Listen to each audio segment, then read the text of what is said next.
মাছ কটাকে আমি ভালো করে নুন হলুদ মাখিয়ে ভেজে নেবো। দেখতে পাচ্ছেন নুন হলুদ মাখিয়ে নিলাম। এবার মাছ কটা আমি ভালো করে ভেজে নেব।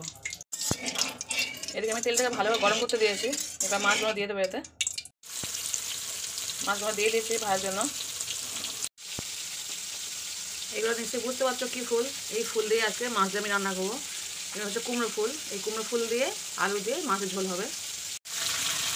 দেখতে পাচ্ছেন মাছ আমার একটু ভাজা হয়ে গেছে, আমি উল্টে দিয়েছি। এবার মাছটা তুলে নেব। আমার মাছ ভাজা কমপ্লিট। এবার এই তেলে আমি দিয়ে দেবো একটা গোটা পেঁয়াজ।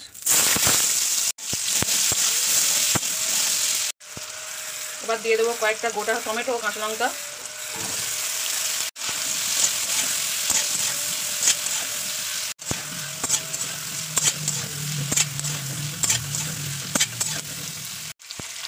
ওর উপরেই দিয়ে দেবো কিছু আলুর টুকরো। দিয়ে দেবো আদা রসুন ও কাঁচা জিরে একসঙ্গে পেস্ট। আদাটা দেওয়ার পরে ভালোভাবে কষিয়ে নেব।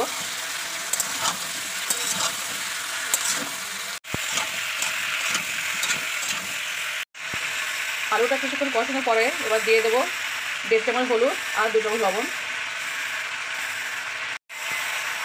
আবার এটাকে ভালো করে কষিয়ে নেব।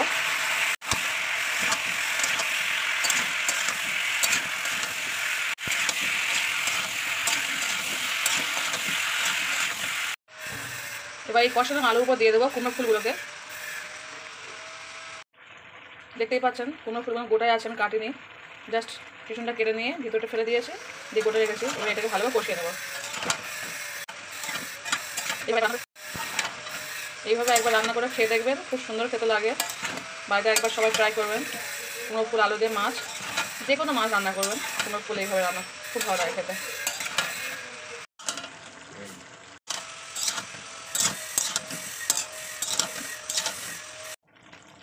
এই কষানোর পরে দিয়ে দেবো অল্প একটু ধনেপাতা পেস্ট।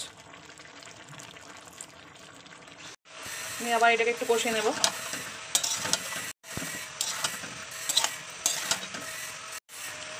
দেখতে পাচ্ছেন আমার কষানো হয়ে গেছে। এবার আমি জল দিয়ে দেবো, আমার যতটা প্রয়োজন জলে দিয়ে দিলাম। এবার আমি এটাকে 5 মিনিট চাপা দিয়ে দেবো। দেখতেই পাচ্ছেন আমার 5 মিনিট হয়ে গেছে। ঢাকনাটা খুললাম। এবার আমি এই ঝোলের উপরে মাছ ভাজাগুলোকে দিয়ে দেবো।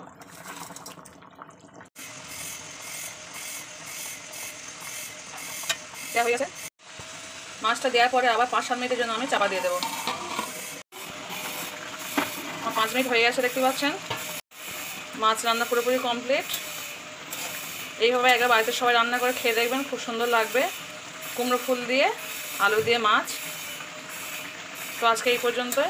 যদি ভালো লাগে অবশ্যই কমেন্ট করে জানাবেন আর লাইক করবেন ছোট্ট করে। Tata bye.